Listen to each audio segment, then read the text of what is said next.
All right, guys. We're back. This is the Coin Zone. I'm Crypto with Paul. Let's get this going again, guys. I want to play this and show this. Start off with this here. So, this was the Harvard economist a decade ago who is now admitting that he was wrong about Bitcoin. Okay? Before we get into this and break this down, I want to preface by just giving you my own personal opinions about this. Let's start with this. This is his X account. Okay, Kenneth Rogoff, professor of economics at Harvard University, economist. Okay, he's an economist. Why do I want to show you this? Why do I want to talk about this? I've said this before, and I'll say it again. And I think most of you watching that follow us here on the Coin Zone, if you're watching this stream now, appreciate you for tapping in. I feel like you guys are going to be susceptible to this and understand what I'm saying. Unfortunately, some people aren't. But let me just start and preface this. There is a war on critical thinking in the world. Nobody can color outside the lines anymore. Everybody's told what to think, how to think. It's really bad. Even economists, guys, whether they're placed inside some stupid box or they're bought and paid for, somehow most of these economists were wrong about the tariffs, were wrong about inflation, and this guy was wrong about Bitcoin. So I just wanted to say that, but let's break this down. So Kenneth goes ahead. This is his X account, Our Problem, Your Dollar. That's his latest book, talking about inflation, etc. Great. I can get with him on that. But how are you this blind, Kenneth? Your book is about our dollar, your problem, but you still don't get Bitcoin. I don't get it. Let's read this. Almost a decade ago, I was the Harvard economist that said that Bitcoin was more likely to be worth 100 than 100K. What did I miss? I was far too optimistic about the US coming to its senses about sensible cryptocurrency regulation. Why would policymakers want to facilitate tax evasion and illegal activities? And stop there. No. See, that's where you're still wrong. That's not what's going on. Second, I did not appreciate how Bitcoin would compete with fiat currencies to serve as a transactions medium of choice in the $20 trillion global underground economy. I mean, that's fair. This demand puts a floor on its price, as I discuss at length in my new book, Our Dollar, Your Problem. Third, I did not anticipate a situation where regulators, and especially the regulator-in-chief, would be able to brazenly hold hundreds of millions, if not billions of dollars in cryptocurrency, seemingly without consequence, given the blatant conflict of interest. And an article to CNBC. What the hell does any of this have to do with what Bitcoin is? You're basically just telling me you still don't get it, and you had to put this tweet up because you were so wrong a decade ago that you're just trying to cover your ass now because everywhere you look as an economist, you're seeing the word Bitcoin. A decade ago, I'm sure that you figured 10 years from now, this thing is going to be nowhere. It's not even going to be around anymore. Well, you're wrong, bud. Okay? Let's keep it moving. This is what's funny. Harvard doesn't even listen to their own economists. Okay? Harvard Endowment. This was last week, guys. It's a week and a half ago. Harvard Endowment invests $116 million into BlackRock's Bitcoin ETF. Though possibly not its first foray into crypto, Harvard's reported stake in BlackRock's Bitcoin exchange and traded fund represented a significant investment. This isn't the first, and I'm sure it won't be the last.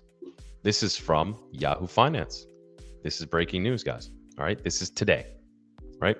Kenneth Rogoff, an American economist and chess grandmaster, that's pretty cool, predicted that Bitcoin was far more likely to fall to 100 in 2018. My thing is, why did it take, 7 years plus 10 years to come out with this statement? If you're a smart guy, you're at Harvard, you're an economist, you're a chess grandmaster, you're clearly extremely intelligent. but he's basically barely even admitting he was wrong. He's basically saying, oh, well, it's crazy that Donald Trump can hold billions or, whatever of different cryptocurrencies. I didn't see that coming. No one did, bro. That has nothing to do with Bitcoin. The president holding it has nothing to do with it. It's bullish. You should keep your eye on that. But it has nothing to do with what it is, how it works, how it operates, why it was started. All this says to me is you still don't get it. And you're just making a statement because you have to. Because it's still here. You see the word probably every day. And you have to acknowledge it. Speaking to CNBC, Rogoff predicted that an increase in government regulation would cause the price to fall, adding that a decline to $100 was a lot more likely than a rise to $100,000.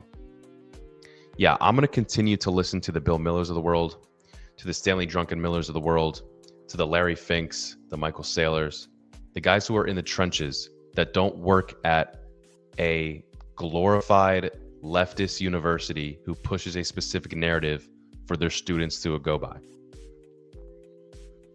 You guys can disagree with me. I might be saying some off-colored things right now. But for the most part, and you can look this up, most universities have a massive bias towards a certain political party. Based off of that, the things that you are taught in school are going to be slanted towards a certain side. There is a lot of indoctrination happening right now. A lot. And again, you could disagree with me, but if Kenneth decides to subject himself as a professor to the indoctrination, then you're going to think Bitcoin's a scam. That doesn't surprise me. Just recently at a UCLA graduation, we saw a student, while at their graduation, at the podium, in front of students, parents, everybody, thousands of students and parents, they decided to curse and say F the US president, and professors behind them clapped. You don't think that is an obvious bias? It is what it is, guys. I just wanted to point this out. I don't think Kenneth is doing this to say, yeah, I'm a fan of this. I think he's just basically saying, well, I didn't see this coming. Yeah, you're kind of just saving your butt here, bud. Maybe trying to promote your book. But you clearly have to be a smart person. I don't want to pick on Kenneth. I don't know him. If he wanted to have a conversation, I would love to sit down with him. So Kenneth, if you ever see this, let's chat, brother. Don't mean to pick on you. You're clearly a very bright person. You're a professor at Harvard. It's pretty amazing. All right. Grandmaster chess player. That's pretty sick. Clearly very smart. I just don't think you get Bitcoin. I don't think he gets it. I think he's trying to save his butt, promote his book, and now that his own university bought over $100 million of it, well, it's time to make a statement. That's the way I see it. Chat, let me know what you guys think in the comments. Just wanted to pop up, chat about this real quick. If you guys are in university at the moment and you're watching the stream, let me know if you agree with my statements. I'm very curious. Very curious to know what you think. Appreciate you guys for tapping in. This is the Coin Zone. I'm Crypto with Paul. I'll be back a couple more times today before we log off, and that'll be it. Go watch our latest videos. We got one out today, an interview with CEO Ralph Dillon of Digital BD. I sat down with him last week and we discussed getting debanked, the previous administration, the SEC. We're doing very shady things, very, very incredibly insane things to American entrepreneurs that were not even committing crimes. They were not doing anything illegal, yet they were not given access to their own bank accounts or any sort of funding that would help their business. Absolutely insane. So go check that out. Got a video on Chainlink that came out yesterday. Chainlink is very hot button right now. Chainlink versus XRP seems to be a big thing right now. So go check those out. I'll be back again here shortly. Appreciate you guys for tapping in. This is the Coin Zone. I'm Crypto with Paul. I'll see you in a bit.